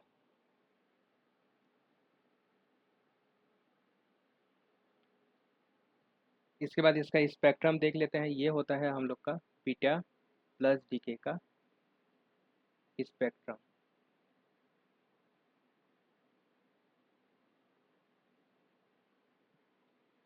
यहाँ पे भी ये मैक्सिमम एनर्जी को जो है वो बता रहा है। मैक्सिमम एनर्जी इतना होना चाहिए, लेकिन एनर्जी जो है वो इतना ना होके यहाँ पे फिर से एनर्जी जो है वो क्या रहता है? डिवाइडेड रहता है।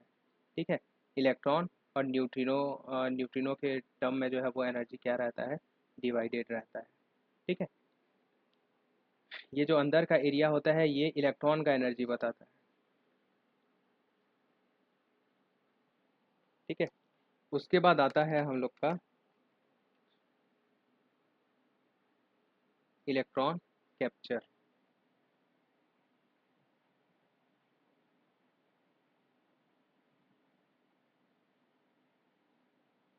इलेक्ट्रॉन कैप्चर नाम से ही स्पष्ट है, ये क्या करेगा? इलेक्ट्रॉन को जो है वो कैप्चर कर लेगा।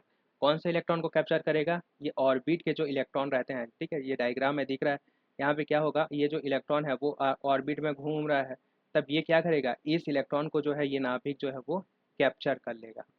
ठीक है, तो इसे हम लोग बोलेंगे इलेक्ट्रॉन कैप्चर। इसमें क्या होगा, इसमें एक नाभिक होगा ए जेड प्लस, यहाँ पे क्या होगा, एक इलेक्ट्रॉन जो है वो ऐड होगा, और इसके कारण यहाँ पे हम लोग का ए जेड माइनस वन और प्लस यहाँ पे हम लोग को न्यूट्रिनो मिलेगा। ठीक है, अगर इसका न्यूक्लियन फॉर्म देखें तब इसमें क्या होता है कि एक प्रोटॉन, ठीक है, वन वन प्लस एक इलेक्ट्रॉन, ये दोनों मिल के, ठीक है, ये दोनों मिल के क्या बनाते हैं, एक न्यूट्रॉन बनेगा प्लस एक एंटी न्यूट्रिनो बनेगा। ठीक है, तो ये होता है इसका न्यूक्लियन फॉर्म। क्योंकि यहाँ पे देखो चार्ज कंजर्व होना चाहिए, इसका चार्ज प्लस ही, इसका माइनस ही, और इसका जीरो, इसका जीरो। अच्छा, मैं ये बताया कि नहीं, यहाँ पे न्यूट्रियन जो हम लोग का न्यूट्रिनो होता है, ठीक है, न्यूट्रिनो का जो चार्ज होता है, ठीक है, यहाँ एक चीज़ और ऐड कर लेना, इसका जो चार्ज होता है वो क्या होता है, ज़ीरो होता है। ठीक है, ये चार्जलेस पार्टिकल होता है, चार्जलेस पार्टिकल। किसके कन्वर्जन के लिए, कन्वर्स कंजर्वेशन के लिए, ये क्या हो जाएगा, चार्ज कंजर्वेशन के लिए। ठीक है, चार्ज कंजर्वेशन के लिए इसका जो चार्ज है वो क्या आना चाहिए, ज़ीरो आना चाहिए। ये होता है हम लोग का इलेक्ट्रॉन कैप्चर। इसके लिए कंडीशंस क्या क्या होंगे, इसमें एक तो ए जो है वो क्या रहना चाहिए, अनचेंज रहना चाहिए, पहला कंडीशन। और दूसरा कंडीशन, इसका दूसरा कंडीशन क्या है कि जेड जो है वो जेड माइनस वन में चेंज होना चाहिए। और इसका तीसरा कंडीशन ये है, M capital x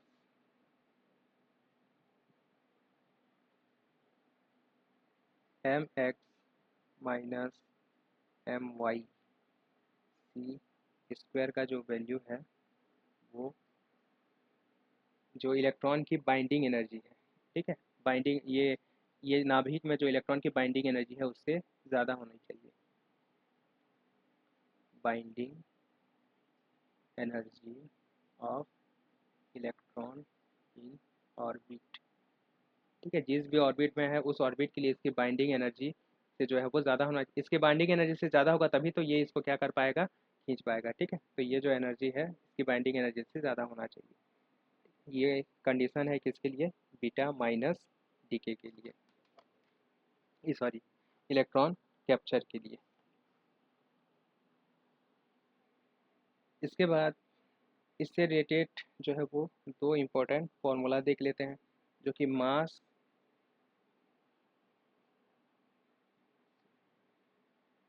semi empirical formula, जो कि सेमी इम्पेरिकल मास फार्मूला से आता है। ठीक है, ये दो फार्मूला क्या है कि क्यू बीटा प्लस का जो वैल्यू है वो किसके बराबर आएगा, ए सी 2/3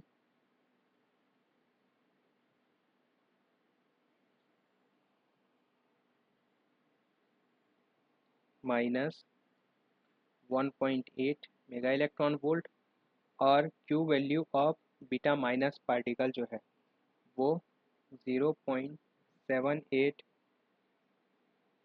माइनस ए सी ए की पावर 2/3 के बराबर आना चाहिए। ठीक है, ये जो है दो फॉर्मूला है, इससे रिलेटेड न्यूमेरिकल हो सकता है कि पूछे। ठीक है, या फिर B Y minus B X equal to A E की पावर ए सी ए की पावर 2/3। ठीक है, और इस केस में क्या आ जाएगा, B Y minus B X equal to minus A C A की पावर 2/3। ये जो है बाइंडिंग एनर्जी के टर्म में है और ये क्यू वैल्यू के टर्म में है। ठीक है, ये दो फार्मूला जो है याद रखेंगे, सेमी इम्पेरिकल मास फार्मूला से ये हमें देखने को मिलता है।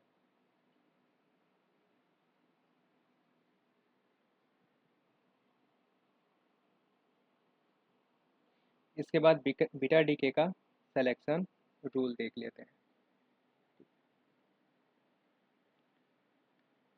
Selection rule, selection rule important है, ठीक है। प्रीवियस ईयर में गामा डीके के सिलेक्शन रूल से रिलेटेड क्वेश्चन जो है वो पूछ चुका है, ठीक है। सिलेक्शन रूल के लिए मान लेते हैं कि हम लोग के पास जो रिएक्शन है बीटा क्या बोलना चाहिए, बीटा माइनस डीके ले लेते हैं, ठीक है। बीटा माइनस डीके में क्या है, ये ए जेड है, ठीक है। ये कैसे कन्वर्ट होता है, Y A Z minus one plus beta minus या फिर electron minus plus anti neutrino, ठीक है। मान लेते हैं कि इसकी जो स्पिन पैरिटी है वो क्या है, जे आई पी आई है, और इसकी स्पिन पैरिटी क्या है, जे एफ और पी एफ है, ठीक। इसकी स्पिन क्या हो जाएगा, इसका स्पिन होता है हाफ और इसका स्पिन क्या होता है हाफ, दोनों का जो है वो वेक्टर से हम लेंगे, यानी इसका प्रोडक्ट क्या मिलेगा, क्या मिल सकता है हम लोग को, ज़ीरो और वन, ज़ीरो मिलेगा या क्या मिलेगा, वन मिलेगा, ठीक है। तब क्योंकि इनका फिक्स है, ये वैल्यू जो है वो चेंज होते रहेगा, सिलेक्शन रूल जो है वो इसी के टर्म में लिखेंगे, क्योंकि ये वैल्यू फिक्स है, इसीलिए हमें एस इक्वल टू दो चीज़ों के लिए जो है वो सिलेक्शन रूल लिखना पड़ेगा। एक होता है एस इक्वल टू ज़ीरो और एक होता है एस इक्वल टू वन। तो एस इक्वल टू ज़ीरो के लिए जो सिलेक्शन रूल होता है उसे हम लोग बोलते हैं Fermi selection rule, Fermi selection rule, ठीक है। और एस इक्वल टू वन के लिए जो सिलेक्शन रूल होता है इसे हम लोग बोलते हैं गैमो Taylor selection rule, गैमो Taylor selection rule, ठीक है। ये तो स्पिन के अकॉर्डिंग आ गया, ठीक है। अब यहाँ पे देखो इनका जो है कुछ एंगुलर मोमेंटम होगा, एल, एल जो होगा कैपिटल एल ले लेते हैं यहाँ पे, जो कैपिटल एल होगा वो एल इलेक्ट्रॉन और एल न्यूट्रिनो, न्यूट्रिनो का जो एंगुलर मोमेंटम है,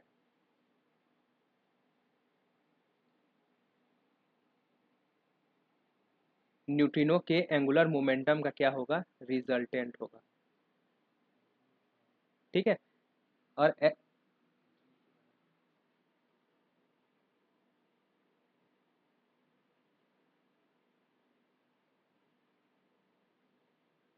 ठीक है, एंटी न्यूट्रिनो का क्या होगा, रिजल्टेंट होगा। और एल के अलग अलग वैल्यू के लिए, अगर एल का वैल्यू जीरो आता है, ठीक है, एल का वैल्यू वन आता है और एल का वैल्यू टू आता है, तो इसके लिए जो है वो अलग अलग सिलेक्शन रूल होता है हम लोग का। देखो एल इक्वल टू जीरो जो होता है वो इसकी प्रोबेबिलिटी सबसे ज़्यादा होती है, ठीक है। और इसीलिए इसे हम लोग बोलते हैं अलाउड, ठीक है। एल इक्वल टू अगर जीरो है तब इसे क्या बोलेंगे, अलाउड बोलेंगे।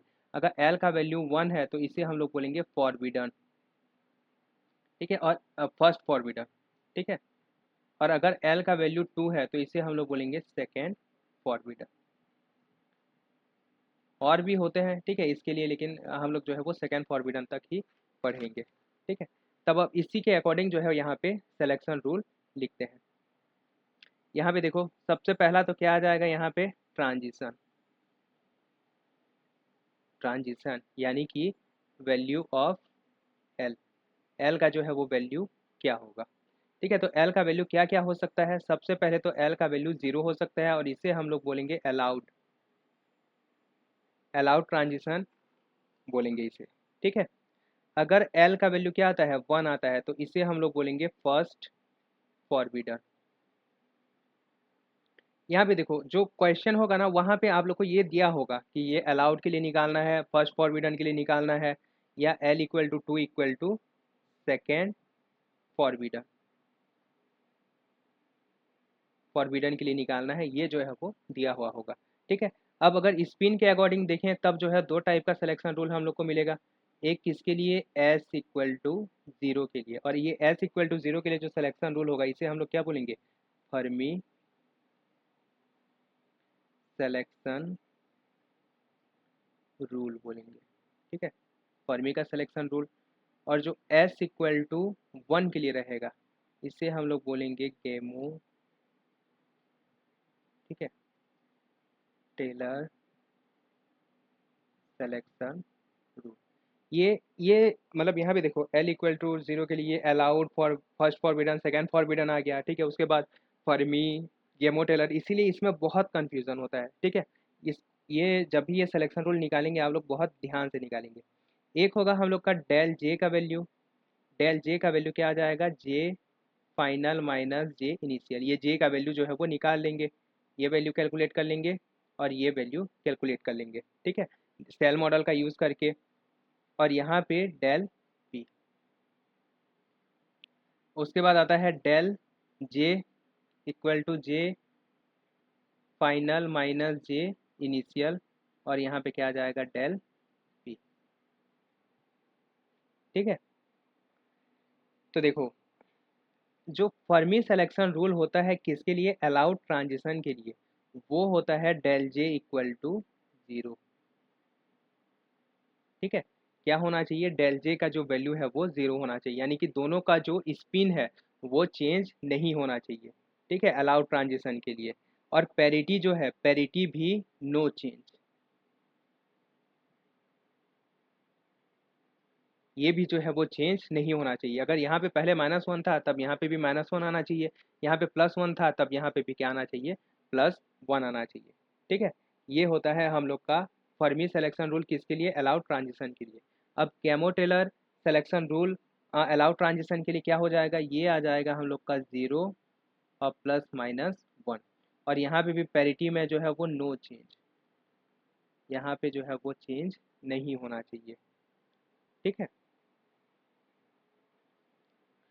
उसके बाद Fermi selection rule first forbidden के लिए क्या आ जाएगा, 0 आ जाएगा और +-1 आ जाएगा, और यहाँ पे जो है वो पैरिटी चेंज होना चाहिए, ठीक है, चेंज, यस, ठीक है, चेंज जो है वो होना चाहिए।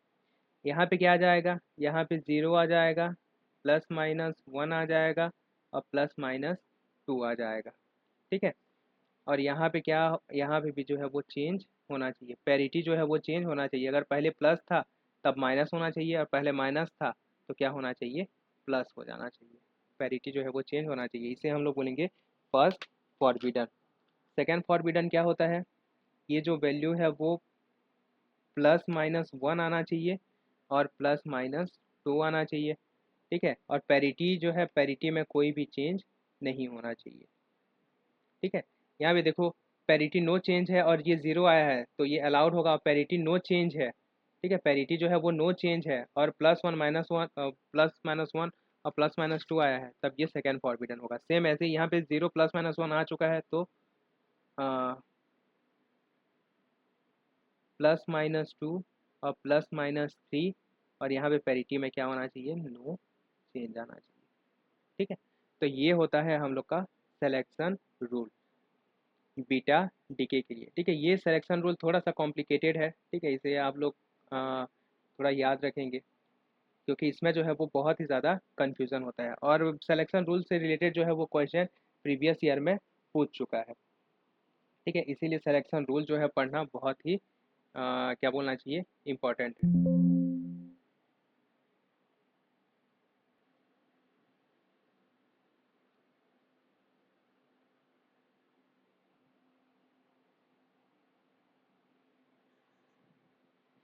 नेक्स्ट टॉपिक है गामा डीके।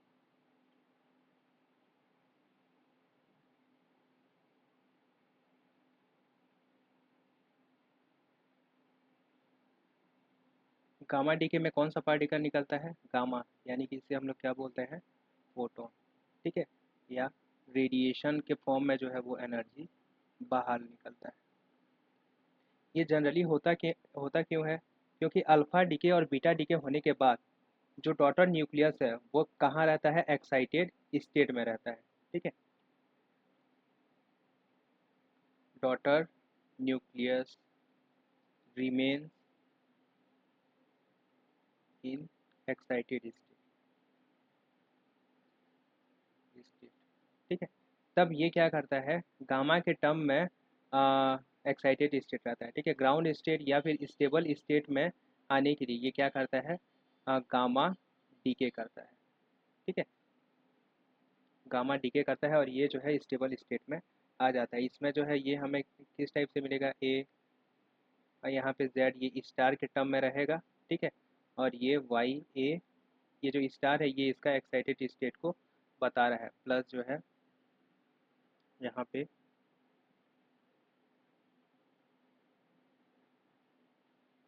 प्लस गामा जो है वो मिलेगा हम लोग, ठीक है। क्योंकि जो फोटोन होता है, ठीक है, फोटोन के लिए स्पिन कितना होता है हम लोग जानते हैं, स्पिन का जो वैल्यू है वो कितना होता है, 1 होता है। यानी गामा डीके होने के बाद जो डॉटर न्यूक्लियस है, ठीक है, इसके स्पिन में जो है वो चेंज होगा और इसी के कारण हम लोग को, इसी को हम लोग कैपिटल एल से जो है वो रिप्रेजेंट करते हैं, ठीक है। यहाँ पे इसे कैपिटल एल से रिप्रेजेंट करेंगे और ये जो है वो चेंज होता है। लेकिन ये जो है अब किसके कारण चेंज होगा, देखो जो जनरली हम लोग का रेडिएशन मिलता है, ठीक है, रेडिएशन किसके कारण मिलता है, दो तरह से मिलता है, ठीक है। एक हम लोग को ईएमटी में हम लोग पढ़े हैं, एक तो चार्ज के कारण मिलता है, ठीक है, ऑक्सीडेटिंग चार्ज के कारण मिलता है, या फिर किसके कारण और किसके कारण मिलता है, करंट डिस्ट्रीब्यूशन के कारण मिलता है, ठीक है। इन दो चीज़ों के कारण मिलता है। चार्ज के कारण जो रेडिएशन मिलता है इसे हम लोग मानते हैं कि ये इलेक्ट्रिक क्या बोलते हैं, इलेक्ट्रिक इलेक्ट्रिक पोल्स से जो है वो मिलता है, ठीक है। और जो करंट डिस्ट्रीब्यूशन के कारण मिलता है ये मैग्नेटिक पोल्स के कारण मिलता है, ठीक है। इसके बेसिक प्रॉपर्टीज़ में हम लोग पढ़े थे कि जो चार्ज के लिए इलेक्ट्रिक पोल्स अलग अलग होते हैं, ठीक है, क्या क्या हो सकता है, 0 हो सकता है, 2 हो सकता है, 4 हो सकता है। और मैग्नेटिक पोल क्या क्या अलाउड है, 1, 3 और 5 जो है वो अलाउड है, ठीक है। यानी इसके लिए मोनोपोल, क्वाड्रुपोल इस टाइप से हो सकते हैं। इसके लिए क्या होगा, डाईपोल, ऑक्टापोल इस टाइप से रहते हैं। तब ये जो वैल्यू है ये हम लोग का एल का वैल्यू है, ठीक है। तो गामा डीके जो होता है, ठीक है, इसमें सबसे पहला तो जो सिलेक्शन रूल है हम लोग का, ठीक है, ये क्या आ जाएगा,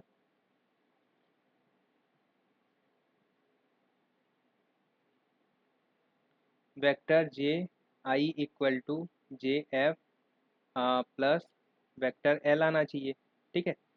वेक्टर एल का जो वैल्यू है वो क्या आना चाहिए, जे आई, वेक्टर जे आई माइनस वेक्टर जे एफ, या इसे हम लोग क्या बोलते हैं, जे आई माइनस जे एफ से लेके जे आई प्लस जे एफ तक जो है इसके बीच में वैल्यू आना चाहिए। ये इससे रिलेटेड जो क्वेश्चन आया हुआ था, ठीक है, इससे रिलेटेड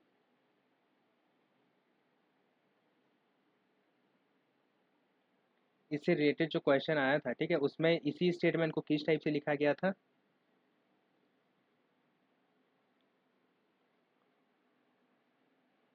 जो क्वेश्चन बुकलेट था उसमें लिखा हुआ था जे आई या जे एफ, क्योंकि मॉड का वैल्यू है तो दोनों सेम ही है, is less than equal to L, is less than equal to, ये मॉड जे का वैल्यू है, ठीक है, ये मॉड एल का वैल्यू है, जे इनिशियल माइनस, सॉरी, जे इनिशियल प्लस जे फाइनल के बीच में होना चाहिए, ठीक है। मतलब वही है,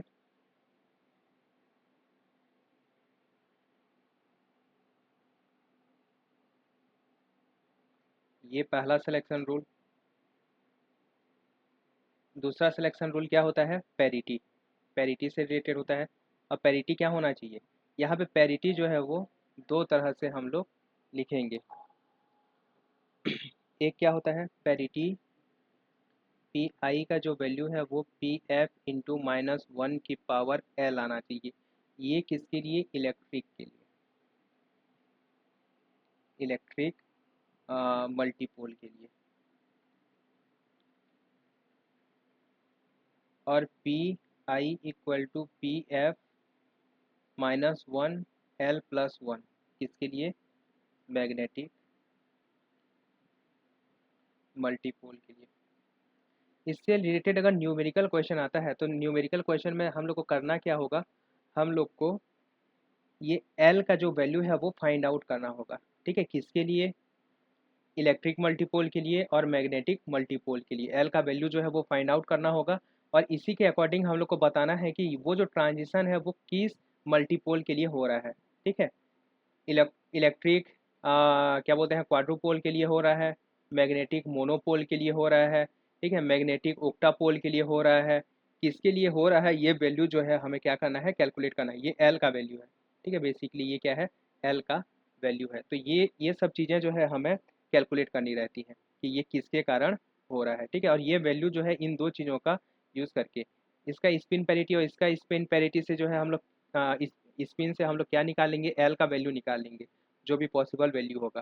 ठीक है, और एल का वैल्यू निकालने के बाद अ, ये कंडीशन रख के इलेक्ट्रिक मल्टीपोल के लिए चेक करेंगे। ठीक है, एल का जो वैल्यू भी सेटिस्फाई होगा, और इस कंडीशन में रख के, ठीक है, मैग्नेटिक मल्टीपोल के लिए चेक करेंगे, जो भी वैल्यू सेटिस्फाई होगा वो जो है मैग्नेटिक मल्टीपोल के लिए रेडिएशन होगा। जनरली इन दो चीज़ों में चेंज होने के कारण, मैग्नेटिक मल्टीपोल मोमेंट और इलेक्ट्रिक मल्टीपोल मोमेंट में चेंज होने के कारण जो है वो रेडिएशन हम लोग को देखने को मिलता है। ठीक है, तो इसीलिए किस रेडिएशन के कारण हमें ये देखने को मिला है, ये बस हम लोग को कैलकुलेट करना रहता है। ठीक है, ये जब इससे रिलेटेड क्वेश्चन प्रैक्टिस करेंगे तब ये जो कॉन्सेप्ट है वो क्लियर हो जाएगा। इसके बाद हमारा लास्ट टॉपिक आता है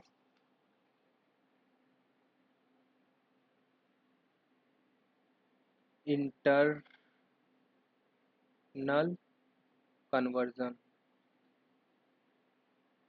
ठीक है, इंटरनल कन्वर्जन क्या होता है, यहाँ पे देखो, ये जो है इलेक्ट्रॉन कैप्चर का जस्ट उल्टा प्रोसेस है।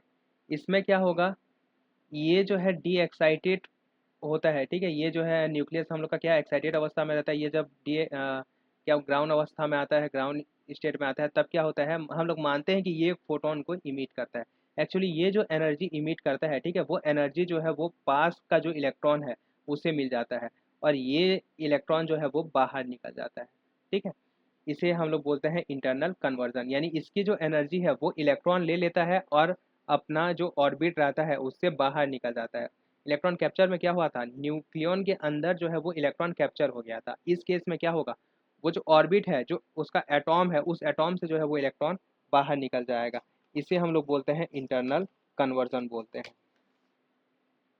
ठीक है, इंटरनल कन्वर्जन ये क्या होता है, एक प्रोसेस होता है to stable state. Excited state से स्टेबल स्टेट में आने के लिए क्या होता है, एक्साइटेड स्टेट से स्टेबल स्टेट में आने के लिए ये एक प्रोसेस होता है।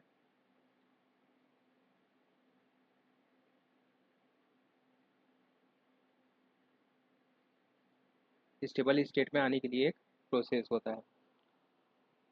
इसमें एक विजुअल ये गामा जो है वो इमिट होता है, और उसी को जो है वो इलेक्ट्रॉन एब्जॉर्ब करके एटॉम से बाहर चला जाता है।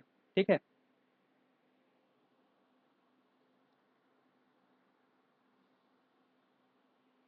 और वो जो इलेक्ट्रॉन बाहर जाता है, ठीक है, इसे हम लोग बोलते हैं कन्वर्जन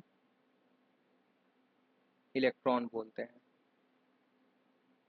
और इस प्रोसेस को क्या बोलते हैं, इंटरनल कन्वर्जन बोलते हैं। ये इतना ही है इंटरनल कन्वर्जन में। ठीक है, ये सब प्रोसेस यहाँ सेट के एग्ज़ाम के लिए ये सब प्रोसेस को याद रखना ज़रूरी है, क्योंकि वो जोड़ी मिलाओ टाइप का जो क्वेश्चन आता है, ठीक है, उसमें ये सब स्टेटमेंट वगैरह दिए रहते हैं। ठीक है, यहाँ प्रोसेस का नाम दे दिया रहेगा, बीटा माइनस डीके में क्या होता है, बीटा प्लस डीके में क्या होता है, इस टाइप का क्वेश्चन जो है वो आ चुका है। ठीक है, तो इसीलिए ये सब याद रखना बहुत ही ज़्यादा ज़रूरी है। इसके बाद नेक्स्ट क्लास में हम लोग nuclear reaction, induced nuclear reaction के बारे में देखेंगे।